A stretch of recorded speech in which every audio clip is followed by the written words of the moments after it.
Hello viewers, நீ நம்ம பார்க்க போறது Attack on Titan episode 93 part 2.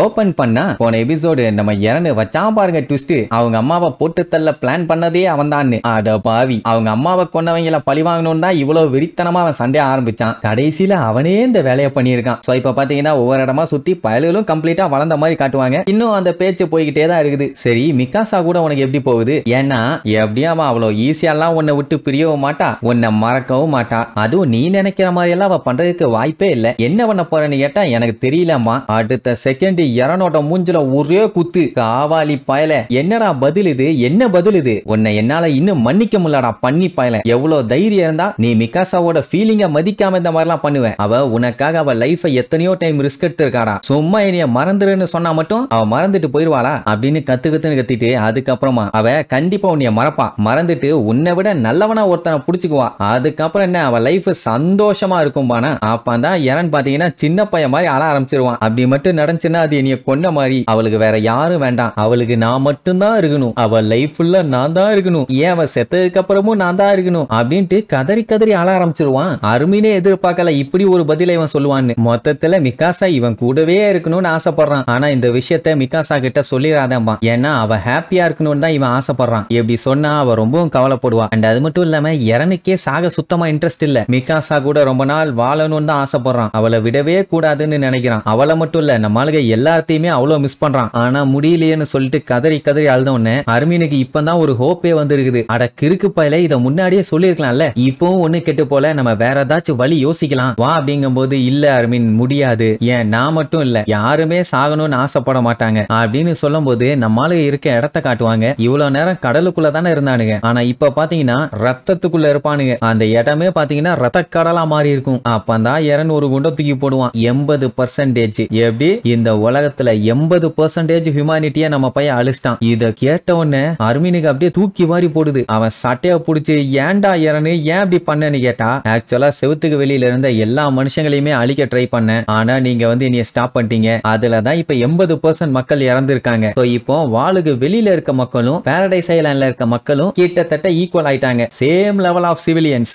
இனிமேட்டு இந்த ஒன் சைடட் வார் நடக்காது. எப்படின்னா இந்த மொத்த உலகமும் சேர்ந்து பாரடைஸ் ஐலாண்ட் அடிக்கிறதுக்கும் அவங்க அளவுக்கு ஈக்குவலா பாப்புலேஷன் வச்சிருக்க ரெண்டு குரூப் சண்டை போறதுக்கும் வித்தியாசம் இருக்குது இல்ல. ஆனா இந்த கான்ஃபிளிக்ட் வந்து காலகாலத்துக்கு நடந்துகிட்டே தான் இருக்கும், என்னைக்குமே நிக்காதும்பா. என்னடா இவ்வளவு நடந்ததுக்கு அப்புறம் லூசு மாதிரி பேசிட்டு இருக்க? இவ்வளவு கொடுமையான விஷயம் நீ பண்ணியும் எல்லாமே வேஸ்ட்னு சொல்றியா? அப்ப உயிர் போனதெல்லாம் வேஸ்டா? அப்புறம் ஏன்டா இவ்வளவு பெரிய கொடூரமான சம்பவத்தை நீ நடத்தணும்? முன்னாடியே நிறுத்தி இருக்கலாம்ல அப்படின்னு கேட்டா, என்னால முடியாத அர்மீனு. 20% ஆஃப் பீப்புள் காப்பாற்றப்படணும்னு சொல்லி ஆல்ரெடி விதியில எழுதப்பட்டிருக்குது. அதை யாராலையும் எதுவும் பண்ண முடியாதுமா. அப்ப நீ இத பண்ணலையான்னு கேட்டா, இல்ல என்னால எதுவும் பண்ண முடியல. நான் நிறைய டைம் அதை செக் பண்ணி பார்த்துட்டேன், ஆனா எதுவுமே வேலைக்கு ஆகல. நடந்த விஷயம்லாம் இவன் மெமரிஸ்ல என்ன பார்த்தானோ அதெல்லாம் அப்படியே எக்ஸாக்டா நடக்குது. எதையுமே மாத்த முடியல அர்மீனு. இது எல்லாமே நீ சொன்ன மாதிரி தான். நானும் ஃப்ரீடம்ங்கிற ஒரு விஷயத்துக்கு அடிமையா தான் இருக்கேன் அப்படின்னு ஒன்னு அர்மீனு கதறி கதறி அழுவான். அட பாவி, அப்படின்னா இது எதையுமே சரி பண்ண முடியாதாடான்னு. இறனு வேற வழி இல்லாம தான் இது எல்லாத்தையுமே பண்ணியிருக்கான். ஆனா அர்மீனை பொறுத்த வரைக்கும் இது சொல்யூஷன் கிடையாது. மக்களே இல்லைன்னா வார்னு எப்படா ஒண்ணு நடக்கும்? இது லூசுத்தனமா இல்லையா? சொல்ல போனா இது ஒரு கேவலமான ஜோக்கு. இதை எவனாச்சும் சீரியஸா எடுத்துக்குவானாடா? உண்மைதான், நம்ம அடுத்தடுத்து சண்டை போட்டு நரகத்துல தான் வாழ்ந்துகிட்டு இருக்கோம். ஆனா இது எல்லாத்தையுமே சரி பண்ண என்ன பண்ணலான்னு நம்ம யோசிச்சு அதுக்கப்புறம் ஒரு முடிவெடுத்து ஒருத்தருக்கு ஒருத்தர் அண்டர்ஸ்டாண்ட் பண்ணிருக்கலாம். ஆனா அதெல்லாம் எதுவும் பண்ணாம இப்ப யாருக்கும் எந்த ஒரு ஃபெய்த்தும் இல்லாம போச்சு. இப்ப இருக்க என்ன தோணி இருக்கும்? ஒன்னு கொல்லணும், இல்லாட்டி கொல்லப்படணும். இப்படி ஒரு கொடூரமான சம்பவத்தை எல்லாம் பண்ணிட்டு எங்களுக்காக தான் பண்ணேன்னு சொல்றியடா, இதை ஏத்துக்க முடியுமான்னு சொல்லிட்டு இறனு கதறி கதறி அழுகிறான். 80%னா எவ்வளவு பேரு யோசிச்சு பாருங்க. அப்ப அவனுக்கு அவங்க அப்பா பேரு வச்ச மெமரி, அவன்கிட்ட பேசினதெல்லாம் ஞாபகத்துக்கு வரும். உன் பேரு இறனு, நீ ஃப்ரீ பேர்ட் அப்படின்னு. நம்ம இறனுக்கு பாத்தீங்கன்னா எல்லாத்தையுமே பார்த்து எக்ஸ்ப்ளோர் பண்ணணும்னு ஆசை. அது ஏன் என்னன்னு தெரியல, ஆனா அவனுக்கு அதை பண்ணணும். ஆரம்பத்துல இது எல்லாத்தையுமே பண்ணது நம்ம ஆளுகளுக்காக தான் நினைச்சான். ஆனா சாஷா, ஹாஞ்சின்னு எல்லாருமே இவனால செத்து போயிட்டாங்க. அது மட்டும் இல்லாம ஃபிளாக்கை யூஸ் பண்ணி ஒரு பெரிய சண்டைய வேற கிளப்பி விட்டான். இதெல்லாம் சொல்லிட்டு அவன் தண்ணிக்குள்ள இருந்து கைய மேல எடுப்பான். அவன் கையில முடி பல்லுன்னு பார்க்கவே கொஞ்சம் கொடூரமா தான் இருக்கும். எல்லா விஷயமும் ஏன் இந்த மாதிரி ஆச்சு? ஏன்னா நான் ஒரு முட்டாளு. ஒரு குரங்கு கையில பூமாலைய கொடுத்தா அது என்ன பண்ணுமோ அந்த வேலையத்தான் நான் பண்ணியிருக்கேன். அதனாலதான் இப்படி ஒரு அவுட்கம் அப்படின்ட்டு அவன் ரொம்ப ஃபீல் பண்ணும்போது நம்ம பயலும் அந்த தண்ணிக்குள்ள கைய விட்டு ரத்தத்துக்குள்ள கைய விட்டு சங்கு ஒண்ணு எடுப்பான். அதை பார்த்து ஷாக் ஆனவன் இப்ப எனக்கு புரிஞ்சிருச்சு யாருன்னு. நானுமே இந்த உலகத்துல இருக்க மக்கள் எல்லாத்தையுமே எரேஸ் பண்ணணும்னு ஒரு நாள் யோசிச்சேன் அப்படின்பா. பொய் சொல்லாத, நீ எல்லாம் அப்படி யோசிக்க மாட்டேன்பா. ஆனா அது யாருக்கும் தெரியாதும்பா. இப்ப பாரு 20% ஆஃப் ஹியூமனிட்டியை காப்பாத்தின ஹீரோனி நீ சொல்லுவாங்க. நல்லா யோசிச்சு பாரு. உனக்கு இந்த உலகம் எப்படி இருக்கும்னு புக்கை காமிச்சது நான் தான். அது மட்டும் இல்லாம ஃப்ரீன்னு ஒரு ஐடியாவை உன் மைண்ட்ல கொண்டு போய் சேர்த்தது நான் தான். இப்ப அதுக்கு என்னடான்னு கேட்டா நம்ம 2 பேரும் ஒன்னா சேர்ந்துதான் இது எல்லாத்தையும் பண்ணிருக்கோம். அப்படின்னா நம்ம எப்பவுமே ஒன்னா இருப்போம் கரெக்டா அப்படிம்பானா. என்னடா உளர்ற, இதுக்கப்புறம் எப்படா நம்ம ஒன்னா இருப்போம்னு கேட்டா என்ன பேசிட்டு இருக்க?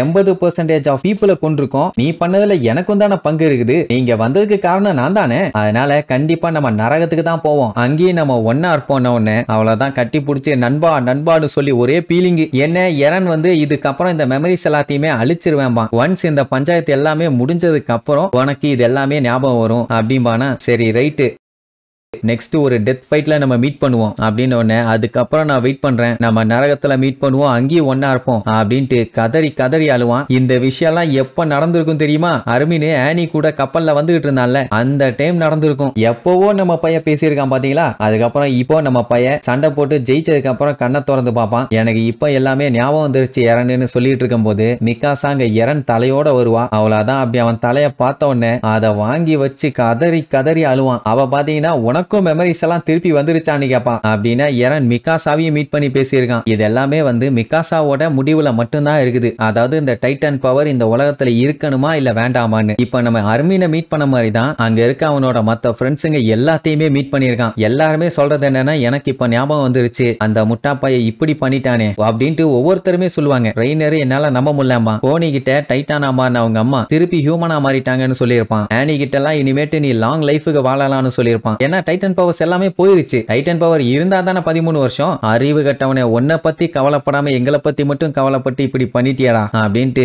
பயங்கரமா ஃபீல் பண்ணுவா. அந்த டைம் அவங்க அப்பா வருவாரா, அவரை போய் கட்டி பிடிச்சு கதறி கதறி அழுவா. அவ கொடுத்த வாக்க நிறைவேற்றிட்டான். இங்க ஃபால்கோ பாத்தீங்கன்னா கேபி கேபின்னு கத்திட்டு இருப்பான். அதே நேரம் நம்ம லெவி பாரா யாரு வந்திருக்கான்னு அப்படின்பா. என்னன்னு பார்த்தா ஆப்போசிட்ல எல்லாருமே நின்று அவனை பார்த்துக்கிட்டு இருப்பாங்க. நீங்க கொடுத்த ரெசல்யூஷனை நான் காப்பாத்திட்டேன்னு நெஞ்சில கைய வைப்பான். அதுவும் முழு மனசோட பண்ணிட்டேன்மா. அவங்களும் அப்படியே காத்தோட காத்தா கரைஞ்சு போவாங்க. லெவிக்கு அவ்வளவு சந்தோஷம், அவனே அழ ஆரம்பிச்சிருவான். கேபி ஜீனோட கண்ணுக்கு பாத்தீங்கன்னா திடீர்னு ஷாஷா தெரிவா. அவ்வளவுதான், அவன் ஒரு சைடு அழுக, கேபி அவன் ஃபேமிலியோட அழுக. அதுக்கப்புறம் ஃபால்கோ அங்க கதறி அடிச்சு வருவான், நீ உயிரோட தான் இருக்கியா அப்படின்னு. ரெய்னர் ரொம்ப ஃபீல் பண்ணிட்டே அவங்க அம்மாட்ட போய் இனிமேட்டு நான் ஆர்மர்டு டைட்டன்லாம் கிடையாதுமா, அந்த பவர் என்னை விட்டு போயிருச்சும்பானா. அவங்க அம்மா திட்டுவாங்கன்னு நினைச்சான். ஏன்னா இவனை ட்ரெயின் பண்ணி ஒரு சோல்ஜரா தானே மாத்தணும்னு எப்பவுமே பார்த்துட்டு இருந்தாங்க. ஆனா இப்ப அழுதுகிட்டே என்னைய மன்னிச்சிருப்பா, எனக்கு நீ மட்டும் இருந்தா போதும், அந்த பவர் தேவையில்லாம்பாங்க. அப்போ மிகாசா பாத்தீங்கன்னா அவன் தலை எடுத்துக்கிட்டு நான் போறேன்பா. எங்க என்னன்னு கேட்டா இவனை எங்க தூங்க வைக்கணும்னு எனக்கு ஒரு கரெக்டான இடம் தெரியும், அங்க அவனை தூங்க வைக்க போறேன்னு உடனே நல்ல அமைதியான பிளேஸ்ல கொண்டு போய் அவனை புதைச்சிரு அப்படின்னு உடனே மிகாசா எரன் எந்த இடத்துல நிம்மதியா தூங்குவான்னு எனக்கு தெரியும் போல, அர்மீனுக்கும் அந்த இடம் தெரியும் போல. சோ சிரிச்சுக்கிட்டே அங்க இருந்து கிளம்புவா. அந்த டைம் அர்மீன் பாத்தீங்கன்னா திரும்பி பார்த்துட்டு அப்படியே ஷாக் ஆவான். அவன் ஏன் ஷாக் ஆனா, எதுக்கு ஷாக் ஆனா, இனி இதுக்கு அப்புறமாச்சு ஹியூமனிட்டி உருப்புடுமா இல்லையாங்கிறத